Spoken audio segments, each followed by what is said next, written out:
Bonjour, c'est Mélodie de chez Studio Sport. Aujourd'hui, on se retrouve dans la belle ville de Rouen pour vous présenter les deux dernières nouveautés de DJI, les stabilisateurs DJI Osmo Mobile 7 et DJI Osmo Mobile 7P.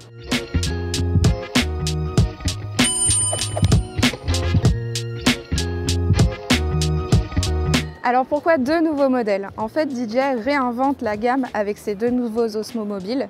On va avoir un premier modèle qui est sous la barre des 100 €, qui est un modèle d'entrée de gamme mais qui a quand même plein de fonctionnalités. Et on va avoir l'Osmo Mobile 7P, donc P pour Pro, qui contient plus de fonctionnalités qu'on verra juste après. Avant de vous présenter les deux modèles, peut-être que vous vous posez une question à savoir à quoi ça sert un stabilisateur pour smartphone. C'est très simple en fait, un stabilisateur pour smartphone, ça sert à stabiliser les smartphones. Merci, bonne journée. Non, je plaisante, ce n'est pas la fin de cette vidéo, je vais bien vous faire une présentation de ces nouveautés. Mais avant tout, voilà, un stabilisateur pour smartphone, ça sert à améliorer les images que vous allez filmer avec votre smartphone. En fait, ça va être totalement différent de la stabilisation numérique que vous avez dans votre smartphone. Mais Mélo, je comprends pas, le stabilisateur du smartphone, ça ne suffit pas? J'ai l'impression d'avoir déjà vécu ce moment. Mais oui, effectivement, le Rodolphe, la stabilisation numérique du smartphone peut suffire, mais si on veut des résultats un peu plus poussés et plus stables, un stabilisateur de ce type est vraiment indispensable. La stabilisation numérique, c'est un traitement de l'image qui est appliqué, donc typiquement, ça va zoomer dans l'image que vous avez filmée et du coup, on va perdre en qualité. L'Osmo Mobile 7P, il va avoir beaucoup plus de fonctionnalités que son petit frère. La première vraie nouveauté, ça va être le module multifonction que je tiens entre mes mains. C'est ce petit module dont on va parler juste après. Dans ce qui est notable, il y a aussi du coup la perche extensible qui est intégrée dans le modèle Pro, qui n'est pas dans le modèle Osmo Mobile 7. Donc celle-ci, elle se déploie jusqu'à 21,5 cm. Donc ça permet de transformer le stabilisateur en selfie stick, tout simplement. Il va avoir une molette en plus, ici, qui va permettre de gérer le zoom, la mise au point et même le contrôle de la lampe qu'il y a sur le petit module multifonction. Donc si vous hésitez entre les deux modèles, je pense que la première question à se poser, c'est qu'est-ce que vous allez faire avec un stabilisateur pour smartphone de ce type? Si ça va être un usage occasionnel, un voyage de temps en temps, un mariage, vous voulez prendre des photos, des vidéos, partez plutôt sur l'Osmo Mobile 7, donc le gris clair. Celui-ci, il est à moins de 100 €, il est beaucoup plus abordable. L'Osmo Mobile 7 Pro, comme son nom l'indique, il va pouvoir avoir une utilisation plus poussée si vous êtes un créateur de contenu, un travel vlogger, un lifestyle vlogger, tout ce que vous voulez. Vous allez avoir plus de fonctionnalités, vous allez pouvoir faire du suivi automatique de sujets, ce qui va être bien plus pratique. Donc je vous conseille plutôt celui-là si vous en faites une utilisation plus poussée. Donc ces deux stabilisateurs ont énormément de fonctionnalités, mais plutôt que de vous les énumérer, je vais vous montrer concrètement ce qu'on peut faire avec. Alors je vous en parlais tout à l'heure, la vraie nouveauté c'est ce petit module multifonction que vous pouvez voir ici juste sous la pince smartphone. Je vous rassure tout de suite, ce module il est inclus avec l'Osmo Mobile 7P, mais il est 100% compatible avec l'Osmo Mobile 7. Il faut juste l'acheter à part. Il a trois fonctions qui sont vraiment chouettes et que je vais vous présenter.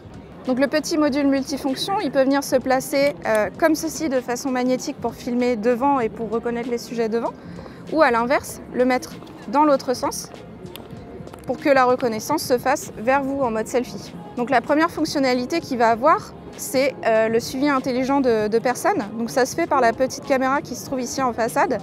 La caméra, elle va capter et comprendre qu'il y a un sujet humain devant lui, traquer ses mouvements et le suivre. Donc ça va donner l'ordre au stabilisateur de toujours s'orienter vers la personne qui est en train de bouger. La deuxième fonctionnalité, c'est ce qu'on voit ici, ce petit panneau blanc, c'est une LED, tout simplement. Donc ça va vous permettre de pouvoir vous éclairer lorsque vous filmez ou lorsque vous filmez devant le stabilisateur. Il y a plusieurs niveaux d'intensité lumineuse et de couleur et de chaleur de lumière qui sont paramétrables directement depuis le stabilisateur. Et enfin, la dernière fonctionnalité qui est vraiment chouette, c'est qu'à l'intérieur de ce petit boîtier, il y a un récepteur Osmo Audio. Donc ça veut dire que vous allez pouvoir utiliser votre DJI Mic Mini. Il n'y aura pas besoin de brancher quoi que ce soit sur le smartphone. Le récepteur audio est à l'intérieur du petit module. Là, je vais vous montrer comment le suivi fonctionne. Donc c'est très simple. Là, il est installé sur le smartphone. J'ai lancé l'application native de photo-vidéo de mon iPhone. Le module vient de me traquer. Voilà. Donc là, il me suit en fonction de tous mes déplacements. Si je veux ponctuellement arrêter le suivi, je montre ma main. Je sais que le suivi est arrêté parce que quand je bouge, il ne bouge plus avec moi et surtout la petite LED est rouge. Le suivi peut reprendre un tout moment quand je montre ma main. Voilà, il continue de me suivre. Je peux faire un autre geste de la main, c'est lui faire un V pour lui dire commence à enregistrer une vidéo ou une photo. Voilà, donc là la vidéo vient de se lancer. C'est en train de m'enregistrer et de me suivre. Pour arrêter, je fais exactement la même chose. Et donc le dernier geste qu'on va pouvoir faire, ce sont les doubles L comme ça. Donc là, je vais pouvoir me mettre autre part en fait dans le cadre et reprendre le suivi.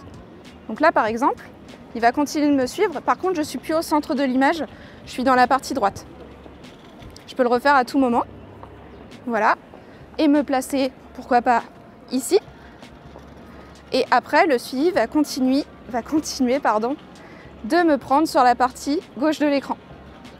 Voilà, c'est tout simple. Et je peux arrêter le suivi à tout moment. Moi ensuite, il y a 3 choses que j'adore sur ce type de stabilisateur. Déjà, c'est la petite nouveauté sur ces 2 modèles, c'est que le trépied maintenant, il est intégré dans la poignée directement. On n'a plus besoin de prendre un trépied externe qui était fourni, mais de le visser à chaque fois. Là, on a juste à le replier, on le remet à l'intérieur et on n'en parle plus.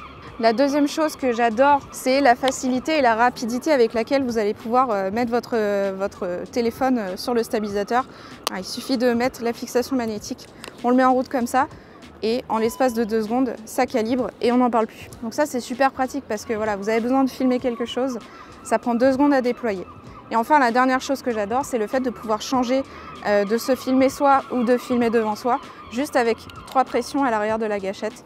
Et ça oriente tout seul la position. La même chose dans l'autre sens. Ça, je trouve que c'est vraiment hyper pratique à l'utilisation. Alors ce module multifonction, il est génial, certes, mais il faut savoir que ce n'est pas la seule façon de faire du suivi intelligent de sujet. Vous pouvez très bien vous en passer et passer justement par l'application DJI Mimo. Donc c'est une application mobile que vous installez sur votre smartphone. Vous allez avoir une fonctionnalité dessus qui est géniale, qui s'appelle ActiveTrack 7.0. Donc c'est la 7e version d'un algorithme super intelligent qui permet de reconnaître les sujets à l'écran et de les suivre de façon automatique. Donc même si vous optez pas pour le module multifonction, vous pourrez suivre des sujets de façon intelligente. Et ensuite, vous êtes totalement libre. Si vous voulez filmer avec DJI Mimo, vous pouvez le faire. Si vous voulez filmer avec l'application native de votre smartphone, c'est tout à fait possible aussi. Aussi avec d'autres applications tierces, peut-être que vous utilisez Blackmagic Camera, ce genre de choses, il n'y a aucun souci, c'est tout à fait possible. Par contre, il y a certaines fonctionnalités qui seront réservées à DJI Mimo. Je pense notamment à tout ce qui est hyperlapse, les panoramiques Clone Me ou des timelapses spécifiques. D'ailleurs, je vais vous montrer concrètement à quoi ça ressemble un hyperlapse et un Clone Me Pano dans DJI Mimo.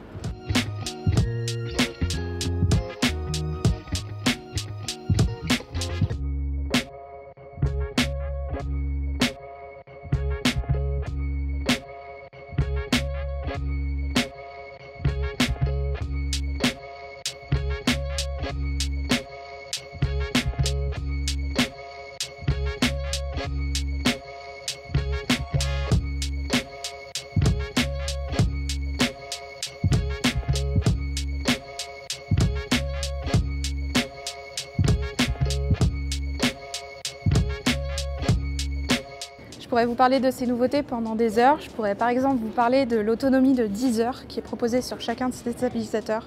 Ça vous permet de les emporter partout avec vous et de ne pas avoir à gérer une batterie externe pour le recharger. Je pourrais vous parler de leur compatibilité avec les Apple Watch. Donc une fois que les deux sont synchronisés ensemble, vous allez pouvoir utiliser votre Apple Watch pour lancer l'enregistrement, vous cadrer, etc.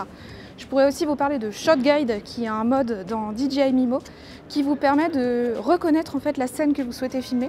Et l'application va vous donner des tips de tournage. Voilà, il faudrait faire telle scène dans tel angle, etc. pour que ce soit esthétique. Il y a vraiment énormément de choses à dire sur ces stabs-là. Voilà, cette vidéo de test est maintenant terminée. J'espère que vous avez apprécié de découvrir les Osmo Mobile 7 et Osmo Mobile 7P en ma compagnie. Ils sont d'ores et déjà tous les deux disponibles sur notre site studiosport.fr.